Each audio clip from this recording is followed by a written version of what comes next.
Rila remembered the sound of the human footsteps before she remembered his face.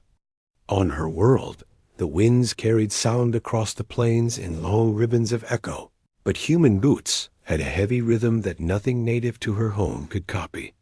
That rhythm had once brought fear during the long conflict, but for her, it had brought hope. The hope had taken the shape of a young human soldier named Mark, who had shielded her during the worst hours of war and carried her to safety when her own people had fled in confusion. Many cycles had passed since then. In those cycles, she had grown, trained, learned, and risen in the ranks of the diplomatic branch that tried to rebuild what had been broken. Yet a small part of her always remembered that day when she had been frightened and alone, and a stranger from a distant world had stood beside her with courage that seemed to defy. Reason. Mark had returned to human space after the conflict. The fleets were disbanded, the units reassigned, and veterans scattered across colonies and stations. His life had become quiet. He had taken work on an outpost near the border regions, a place where ships came to refuel and crews rested between long journeys. He never spoke much of the conflict. He kept no medals on display. He carried only the memory of a young alien girl who had clung to his arm in terror while artillery shook the ground. He had wondered what became of her, but he had never expected to see her again. The opportunity for their reunion began when the United Accord arranged a peace gathering on the neutral station called Horizon Range. Delegates from many species were invited, including representatives from Rila's people. Rila had been chosen both for her diplomatic skill and for her personal history. Several commanders believed that having someone who had seen the war up close would bring authenticity to the negotiations. She traveled to the station with a calm posture and a focused mind, but something in her heart stirred. Horizon Range was not far from the region where humans often worked, and she knew that there was a chance, however small, that the soldier who saved her might be somewhere near. When Rila stepped onto the station platform, the artificial lights shimmered across her silver-toned skin and caught the faint glow that marked her biology. Her people had luminous markings shaped like flowing branches along their forearms, symbols of age and growth. Hers had deepened since the last time Mark had seen her. She carried herself with quiet pride, yet her eyes always drifted toward the busy walkways where cargo crews moved. She searched for a familiar stance, a familiar shape. Mark was on duty that day near the docking level. He had been assigned to assist arriving delegates by guiding them to the central hall. His posture was relaxed, but his eyes were sharp. When Rila approached his checkpoint, he spoke the standard greeting without looking directly at first. Then her voice reached him. His memory recognized it before his sight did. He lifted his head and found himself staring at someone who could not be the frightened child he once knew, yet who carried the same gentle intensity in her eyes. Rila froze when she recognized him. The cycles that had passed felt like an instant. She had rehearsed a diplomatic introduction in case such a moment came, but all prepared words slipped away. She stepped forward with a tremor in her voice as she said his name. Mark felt a weight lift from him. He smiled with the same steady warmth he had shown long ago, and for a moment the busy station noise faded around them. They walked together after her formal registration was complete. Rila told him of her path since the war and how she had joined the diplomatic corps. She explained that many of her people still struggled with memories of conflict, but there were growing movements toward unity. Mark listened quietly. He told her of his return to human sectors, of the calm work he had found, and of the way he often wondered what became of the young girl he had carried to safety. Their conversation continued until Rila's escort arrived to bring her to the main gathering. Before she left, she asked Mark if he would meet her later in the observation hall. Mark agreed without hesitation. As Rila walked away, she felt a warmth rise in her chest. She had changed, but she had not lost the part of herself that remembered gratitude, admiration, and the quiet affection that had begun to form, even all those cycles ago, the observation hall on Horizon Range was shaped like a great arch with transparent panels that revealed the stars. Mark arrived early. He stood near the railing, hands folded behind him as he looked out at the drifting silver dust of a nearby nebula. When Ryla entered, she approached with soft steps, but he noticed her presence immediately. She stood beside him and followed his gaze into the star-filled dark. Ryla spoke first. She told him that in her culture, a reunion after long cycles carried symbolic meaning. It represented the resilience of connection through time and distance.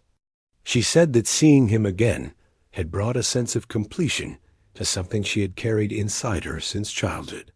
Mark listened, humbled, and responded by saying that saving her had been one of the few moments during the war that made him feel he had done something truly worthwhile. They talked for a long while, sharing memories and reflections. Ryla described how she once had nightmares of the conflict, but imagined Mark standing beside her to keep them away. Mark admitted that he had thought about her survival more often than he expected. Their voices grew softer as they spoke of how different things were now, and how hope had grown where only fear had lived before as the peace gathering continued over the next few days. Ryla and Mark found themselves meeting often during breaks between sessions. Delegates noticed their bond. Some found it charming. Others found it symbolic. To see a human soldier and an alien diplomat walking together, speaking with comfort and ease, reminded everyone of the potential for unity. Mark listened to her reports and supported her ideas. Ryla valued his quiet strength and the way he never sought attention, yet always made others feel secure. During one meeting, tensions rose between two species whose borders had been disputed for years. Voices escalated. Old grievances resurfaced. Ryla stood to speak, but for a moment she hesitated as memories of the past surged through her mind. Then she caught sight of Mark near the entrance. His presence grounded her. She straightened and delivered a calm but powerful speech about the importance of rebuilding trust. She explained that even a frightened child could grow into a diplomat when guided by courage from an unexpected place. Her words softened the room and brought the discussion back to cooperation. After the meeting, Mark approached her and congratulated her on her poise. Ryla looked at him with gratitude that shone from the markings along her arms. She said that his presence helped her find her voice. Mark felt an emotion stir within him, something he had pushed aside for years. It was admiration, but it was also something deeper. He realized that the frightened girl he once protected had become someone he respected and valued greatly. As the final day of the gathering approached, an agreement was nearly formed. Delegates celebrated small victories. Ryla walked through the station halls with Mark beside her, feeling the calm certainty that this reunion was more than chance. She invited him to join her at a quiet lounge near the station's central gardens. There, under soft lights that shimmered like stardust, they sat together. Ryla said that her people treasured bonds formed through shared danger. She said that many cycles ago, she had felt something she did not understand. She was too young then. She only knew that Mark's courage had become the memory she held closest. Now, standing at his side again, she understood the emotion fully.